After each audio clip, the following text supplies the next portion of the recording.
Well, hello, Welcome back to the Magical Mystery School. And today we're going to be talking about Astrology Class 29 and the transits of Jupiter. So, thank you so much for coming to visit us. And if you're a brand new person, there's a whole playlist that you can go to. You can go to the icon below, or at the end of this video will be a link to get you back to the beginning or wherever you feel like you need to be brushing up. But today we're going to talk about Jupiter, the great benefic, the ruler of Sag, the ninth house, higher octave of Venus. But first, a word from our sponsor. Okay, that's a joke. All right. This is blueberry. Get it? Blueberry? All right.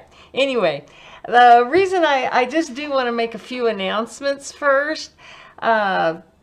Mostly, sorry, I'm having a. Okay, just remember, everything that's going on in these classes is for entertainment only, right? And please forgive me, I am a Sag, and one of the key phrases for Sagittarius is open mouth, insert foot. So if I do say anything that, seems off color or whatever, just take it with a grain of salt and move on. I do apologize. And I also wanted to make my announcement about scammers again. Remember, I'll only communicate with you through the comments. I'll never ask you for money. I won't ask you to email me or call me. I've even gotten these messages where I've gotten an email that says, so-and-so has a message for you, call them. It's like, no, I'm not going to be doing that. And also, I just heard recently, one of the gals I listen to on YouTube said somebody had started selling products under her name, but she didn't know anything about it. So again, I'm not selling any products or anything like that, so just keep your money to yourself, right? I just want you to like and subscribe. That's the way eventually, hopefully, I'll make a few pennies at this. So anyway, and I am going to get better at the community page. I'm going to work on that. Let's see, the other thing is, and I apologize, I don't know what happened. I totally skipped number 26. Duh. I don't know.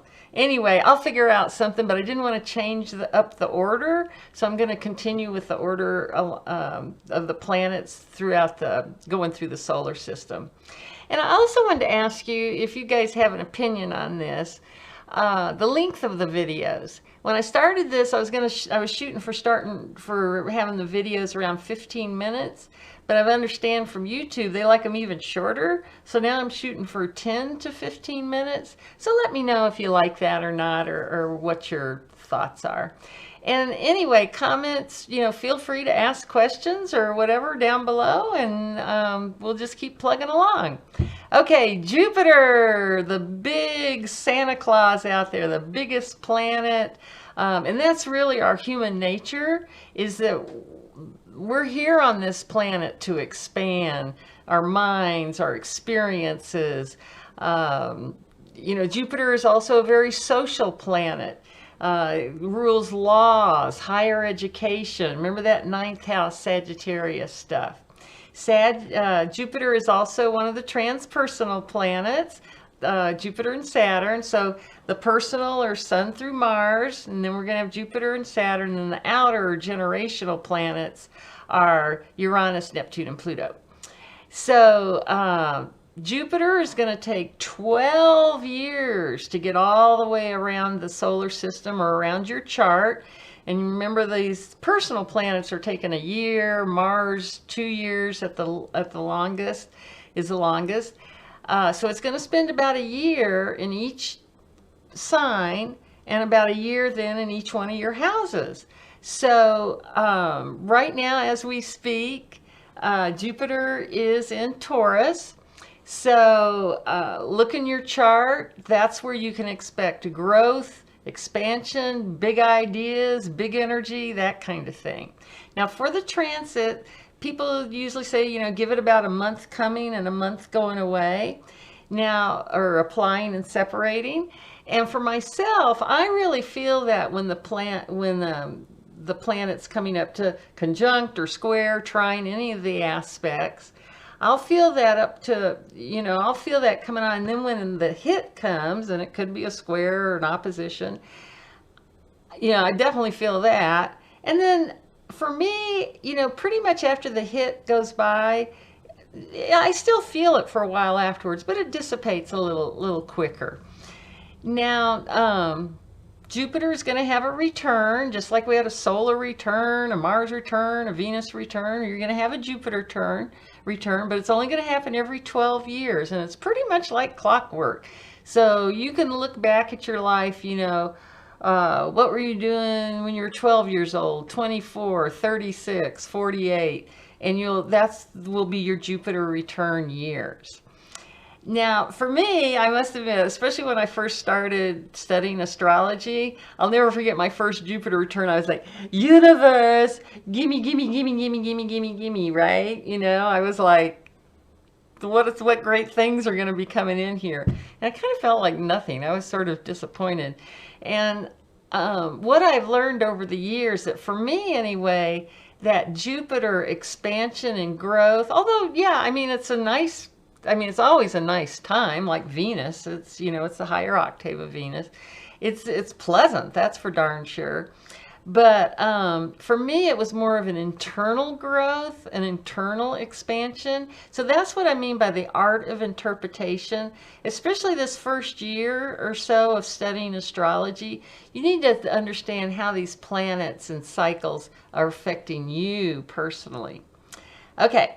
Now, and Jupiter goes retrograde, just like, in the Mercury retrograde class is where I go into retrogrades in more detail.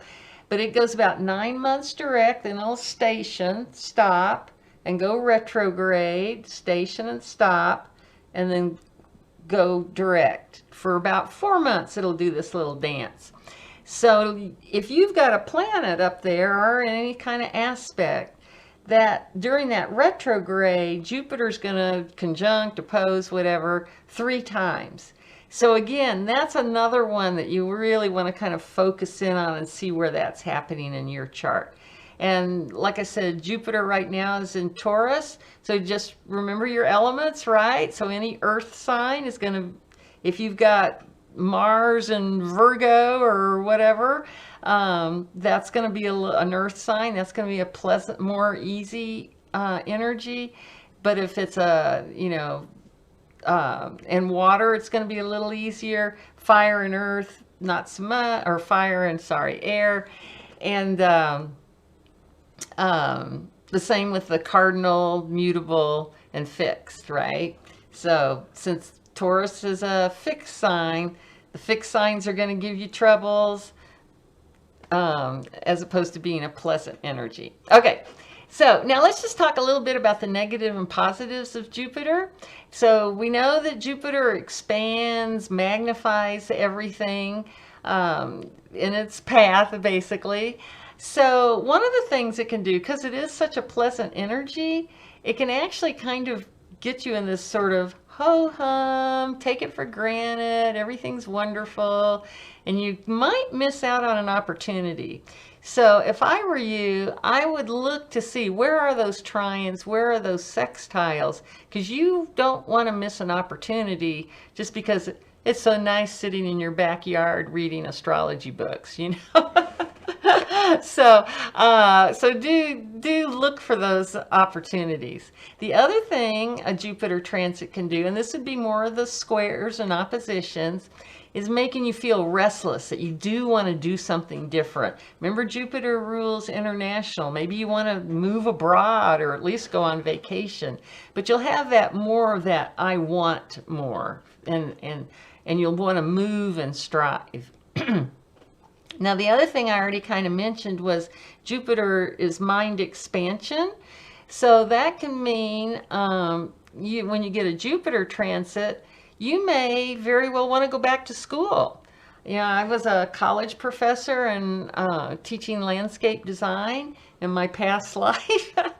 And uh, I had every year I'd always have a few folks that had been working in the landscape business for years. Maybe they were in their late 20s and their 30s, but they realized, hey, if I'm going to really get up, move up in the world in my company and that sort of thing, I need to get an education. So they were coming back to school. So something like that might be happening. And just remember, sometimes you can be an armchair traveler.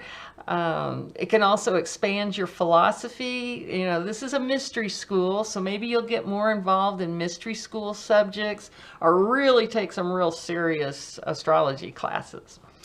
And the other thing to negative and positive, watch out for the word over expansion, too much, over optimistic, overdoing. And the other biggie is over commitment. There's nothing like having a Jupiter transit and you're like, oh yeah, I can do this and I can do that and I can do this and I can do that. And then when the transit's over, you're like, oh my goodness, what did I get myself involved in? You know, this is all this stuff. So watch out for that overcommitment. Another thing with Jupiter transit, you can be a little self-indulgent. Again, that's kind of that taking things for granted and maybe being a little irresponsible and not watching out for other people's feelings. So kind of keep that in mind, that sometimes you can become too self-focused. And the last thing I'll mention, and I can testify on this one too, Jupiter through your first house can make you gain weight. Bummer. But anyway, just be aware of that one too. Okay. So the big thing I just want to say about a Jupiter transit is you really want to think about your faith and spirit. Remember, Jupiter is the king of the gods, also Zeus. And just really focus on gratitude that you're on this beautiful planet Earth, that you've got this time here to enjoy the plants and the animals and the wonders and joy. You know, just really try to focus on being joyful, grateful, and experiencing all the wonders of this beautiful planet that we're so lucky to be on. So just keep in mind that you want happy, healthy growth. Okay, well, thank you, you guys. And next class, we'll go on to Saturn, the next transpersonal planet. And just remember, bye. From here to there, from there to here, funny things are everywhere. Bye.